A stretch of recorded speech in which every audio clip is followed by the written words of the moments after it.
নমস্কার বন্ধুরা, অন্নপূর্ণা ভান্ডার প্রকল্পের ৩,০০০ টাকা সেটা কিন্তু গতকাল অর্থাৎ বুধবার থেকে ঢুকতে শুরু করেছে মহিলাদের অ্যাকাউন্টে। তো তোমাদের কবে টাকা ঢুকবে, তোমাদের যদি এখনও টাকা না ঢুকে থাকে তোমাদের কবে টাকা ঢুকবে, সম্পূর্ণ বিস্তারিত আজকের এই ভিডিওতে বলা থাকবে। তোমরা শেষ পর্যন্ত দেখো। ভিডিওটি শুরু করবার আগে তোমরা প্রত্যেকে এই চ্যানেলটিকে তোমরা সাবস্ক্রাইব করে দিও। দেখো, অন্নপূর্ণা ভান্ডার প্রকল্পের ৩,০০০ টাকা সেটা গতকাল থেকে অর্থাৎ বুধবার থেকে অনেকের অ্যাকাউন্টে প্রায় ২৫ লক্ষ উপভোক্তার অ্যাকাউন্টে কিন্তু ঢুকে গেছে। তো তোমাদের টাকা কবে ঢুকবে, তোমাদের কেন দেরি হচ্ছে, তোমরা কবে টাকা পাবে? দেখো, যারা অন্নপূর্ণা ভান্ডার প্রকল্পে ফর্ম ফিল আপ করেছিল তাদের কিন্তু টাকা ঢুকে গেছে। আবার অনেক ক্ষেত্রে দেখা যাচ্ছে যারা কোনো রকম ফর্ম ফিল আপ করেনি তাদের অ্যাকাউন্টেও তো আবার ৩,০০০ টাকা ঢুকেছে। তো দেখো, তোমাদের যে ফর্ম ফিল আপ, সেই ফর্ম ফিল আপটা আমাদের রাজ্যের মুখ্যমন্ত্রী মাননীয় শুভেন্দু অধিকারী মহাশয় তিনি কিন্তু বলেছেন যে আগামী ৯০ দিন অর্থাৎ ৩ মাসের মধ্যে কিন্তু তোমাদের এই ফর্ম ফিল আপ করতে হবে। যতদিন না তোমরা ফর্ম ফিল আপ করবে ততদিন কিন্তু তোমাদের এই যে অন্নপূর্ণা ভান্ডার প্রকল্পের আগের যে লক্ষ্মীর ভান্ডার চলছিল তার কিন্তু ১৫০০ বা ১৭০০ টাকা করে যারা পেত সেই টাকাই কিন্তু ঢুকবে। এবং তুমি যদি এই অন্নপূর্ণা ভান্ডার প্রকল্পের ফর্ম ফিল আপ করে নাও তাহলে কিন্তু সেটা ৩,০০০ টাকা করে ঢুকবে। ইতিমধ্যে তোমাদের অফলাইন এবং অনলাইনের মাধ্যমে ফর্ম ফিল আপটা শুরু হয়ে গেছে। তোমরা যারা অফলাইনে ফর্ম ফিল আপ করোনি তোমাদের জন্য কিন্তু অনলাইনের যে অফিসিয়াল পোর্টাল সেটা কিন্তু খুলে গেছে এবং সেখানে কিন্তু অনলাইনের মাধ্যমে বর্তমানে আবেদন চলছে।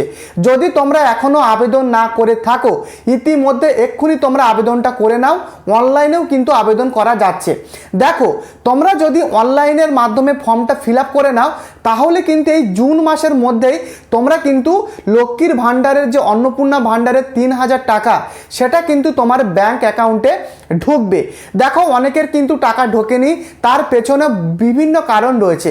যদি ভারতীয় নাগরিক বা পশ্চিমবঙ্গের বাসিন্দা যারা নয় তাদের অ্যাকাউন্টে টাকা ঢুকবে না, এবং যে সেই সমস্ত মহিলা যাদের হাজব্যান্ড কোনো গভর্নমেন্ট চাকরির সাথে যুক্ত বা কোনো মহিলা যদি কোনো ইনকাম সোর্স যাদের রয়েছে অর্থাৎ সে যদি ইনকাম করে তাহলে কিন্তু অন্নপূর্ণা ভান্ডার প্রকল্পের টাকা ঢুকবে না। আরও বিভিন্ন রকমের কারণ কিন্তু রয়েছে। তো তোমার অ্যাকাউন্টে কবে টাকা ঢুকবে, যদি তুমি ফর্ম ফিল আপ ইতিমধ্যে করে রেখেছো অফলাইন বা অনলাইনের মাধ্যমে তাহলে কিন্তু আজ কিংবা কালকের মধ্যে তোমাদের টাকা তোমাদের ব্যাংক অ্যাকাউন্টে ঢুকে যাবে, তোমার ব্যাংক অ্যাকাউন্টে ঢুকে যাবে। এবং তোমরা যদি এখনও ফর্ম ফিল আপ না করে থাকো অবশ্যই তাড়াতাড়ি তোমরা অফলাইনের মাধ্যমেও তোমরা ফর্ম ফিল আপ করতে পারো। অফলাইনের মাধ্যমে ফর্ম ফিল আপ করে সেটা তোমাদের পঞ্চায়েত অফিস বা তোমাদের যে বিডিও অফিস সেখানে গিয়েও তোমরা কিন্তু জমা করে আসতে পারবে। এবং অনলাইনের মাধ্যমেও তোমরা ফর্ম ফিল আপ করতে পারবে। তার যে অনলাইনের যে অফিসিয়াল পোর্টাল সেটা কিন্তু গতকাল থেকে খুলে গেছে, তোমরা অনলাইনের মাধ্যমেও ফর্ম ফিল আপ করে নিতে পারবে। তো এই ছিল কিন্তু অন্নপূর্ণা ভান্ডার প্রকল্পের আপডেট।